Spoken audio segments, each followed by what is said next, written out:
Terima kasih Tan Sri Pengerusi. Saya juga ingin menyentuh beberapa perkara dalam B21 dan P21 Kementerian Pertanian ini. Pertamanya mengenai Lembaga Kemajuan Ikan 090,000 ini.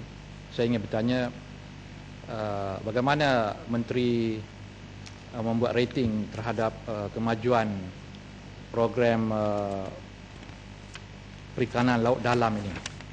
Sama ada ianya telah dapat membantu menyediakan bekalan ikan di dalam negara dengan mencukupi dan berupaya untuk mengawal harga ikan di pasaran kita. Kerana kenaikan harga ikan di pasaran dan termasuk di pasar-pasar tani kita juga kebelakangan ini memang amat curam kenaikannya, dan ini tentulah membebankannya. Dan jadi macam mana peranan LKIM, adakah ianya berjaya? Kerana bagi pendapat saya, kalau kita bersedia untuk menambah peruntukan lebih daripada 108 juta yang ada ini, kalau ianya boleh menjamin satu bekalan yang berterusan dan dapat menstabilkan harga ikan di pasaran, saya rasa kita harus memberikan dukungan dan sokongan yang terbaik. Yang keduanya, dalam P21 Tan Sri Pengerusi, mengenai projek pertanian yang lain, ya, yang tidak diperincikan jenis-jenisnya, yang berjumlah agak besar, iaitu 111 juta ringgit. Saya ingin mendapat kepastian apakah breakdown ataupun pecahan peruntukan ini dan untuk projek-projek apa dan di mana.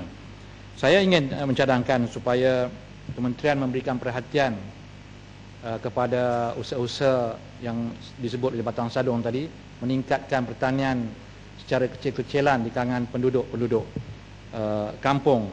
Bagi mereka, aset yang ada ialah tanah.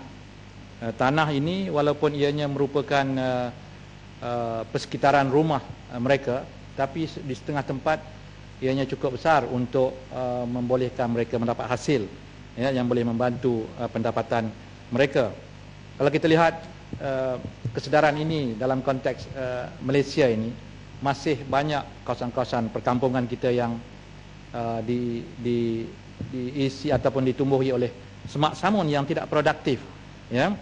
Saya nak mencadangkan supaya kementerian melihat bagaimana LPP ke ataupun PPK ke dapat bergabung dengan pihak pemasaran, farmer, dan juga pihak yang membuat penyelidikan seperti strategic reforms ini yang ada di dalam bajet ini, boleh memikirkan bagaimana hendak menaikkan semangat dan juga skill ataupun keterampilan penduduk kampung ini untuk terlibat dalam pertanian kecil-kecilan ini, ya. Kerana saya lihat kalau di setengah negara itu, kalau kita tengok di Korea Utara pun contohnya, satu negara yang agak mundur, tapi bila bab pertanian ini, mereka membangunkan hampir setiap inci bumi yang ada di sekeliling hamlet mereka ataupun komun mereka dengan pertanian-pertanian yang memberikan pendapatan yang baik. Jadi saya rasa ini tidaklah sesuatu yang mustahil, ya, kerana walaupun penduduk-penduduk kita terlibat dengan kerjaya-kerjaya mereka, tetapi ada pihak-pihak yang mungkin berumur sedikit, ibu-ibu tunggal misalnya, ataupun mereka yang sudah bersara, mungkin dengan sedikit petunjuk, saya tidak menyatakan bantuan sangat, bantuan kewangan, tetapi tunjuk ajar, ya, Mardi boleh membantu dari segi penyediaan benih dan teknologi pertanian dan pemasaran. Saya rasa ianya tidak akan mengikat mereka dengan suatu bentuk pinjaman yang membebankan, tetapi lebih kepada ilmu untuk menguruskan tanah mereka yang buat masa ini saya anggap terbiar. Dan yang seterusnya dalam P21 ini 10830, kawalan dan pembasmian penyakit haiwan.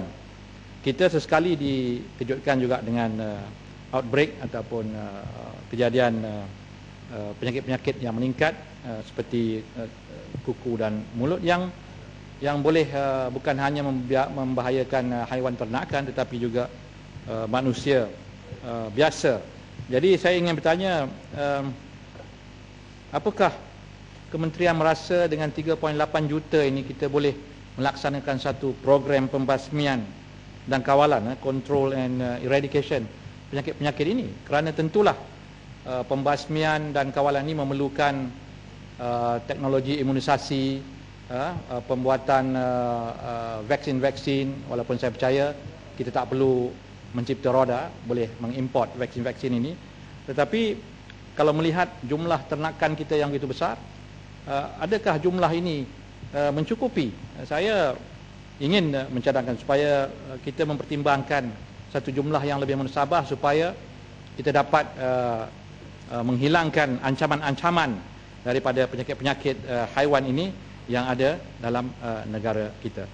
Dan yang akhirnya, Tan Sri, saya mundur sedikit kepada B21. Kita memperuntukkan hampir 2.2 bilion di sini saya tengok kepada aktiviti yang berkaitan padi dan beras, ya, sama ada subsidi padinya ke atau subsidi beras. Ini merupakan satu jumlah yang cukup besar, ya, dan walaupun besar, ianya saya lihat strategik dalam konteks menjaga muslihat keselamatan makanan kita. Saya ingin bertanya, apakah jumlah yang sebegini besar telah memberikan suatu pulangan di mana subsidi ini betul-betul dinikmati oleh pihak yang terlibat dengan industri ini, dan juga dalam konteks harga padi, ianya harga beras, ianya dinikmati oleh rakyat yang memerlukan dan tidak dinikmati oleh pihak-pihak yang berupaya untuk menikmati beras yang lebih baik yang tidak diberikan subsidi. Jadi adakah kementerian mempunyai suatu data yang boleh menceritakan mengenai kejayaan program subsidi, khususnya subsidi harga beras ini? Terima kasih, Tan Sri.